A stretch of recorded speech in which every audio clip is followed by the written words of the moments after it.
This is Cranfield School of Management, one of Europe's leading university management schools. They've produced a new report commissioned by leading online and work-based learning provider LearnDirect Business into the advantages of employers nurturing their own talent rather than recruiting from outside. So what are the benefits and what are the best ways to go around it? Dr. Emma Parry authored the Nurturing Talent report. Well, what we see is that employers are always faced with the need to bring new skills into the organisation. And they have this choice about whether they buy the skills in through recruitment from the external labour market, or whether they develop their own, grow their own, if you like, skills through developing their own existing employees through training and development. There are a number of benefits of nurturing talent rather than buying it in from outside. Firstly, it's more cost effective. We know that recruitment's quite expensive, and generally training staff, existing employees from within, is much more cost effective. We also know that it can motivate staff. Staff like to be trained. It makes them feel valued, and that means that they're more motivated. It also means that they're more likely to stay with the organisation. And around half of our respondents said that nurturing talent from within helped them to retain their staff. It's important for organisations to nurture their talent regardless of the economic situation. But what we do know is that when we are in an economic downturn, such as we are at the moment, it's even more important that they keep training and keep developing their employees. What we often see is that training is the first thing to be cut in an economic downturn. But actually, as it's much cheaper than recruitment, it can be a very good way to keep bringing the skills into the organisation in a cost-effective manner.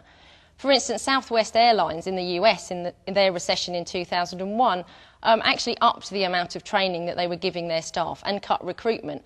This allowed them to improve morale within the organisation and to maintain their skills levels, so that they managed to survive the recession through using a nurturing talent strategy.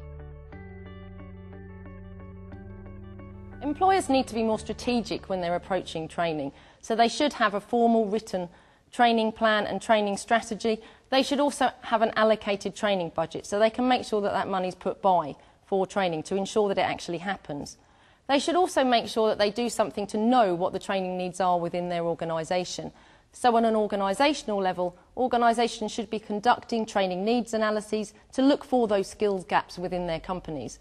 They should also, on an individual level, be including training needs as an element of the appraisal process so that we can tell what the individual's training needs are.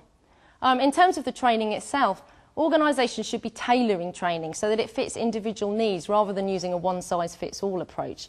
And in addition, they should be using a variety of training methods. So rather than just taking a traditional classroom approach, they should be using things like e-learning, mentoring and coaching systems, sending people on special assignments and things like that, because these are good ways to develop staff. One of the organisations that we spoke to as part of our research, Mines Rescue, are actually a very good example of what an organisation can do to actually expand their business.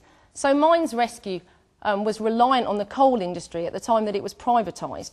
So when the coal industry went into decline, what they needed to do was find another way to fund their business and basically to survive. So what Mines Rescue did was actually change their core business and upskill their staff into trainers, instructors and assessors so that they could expand the specialist training part of the business.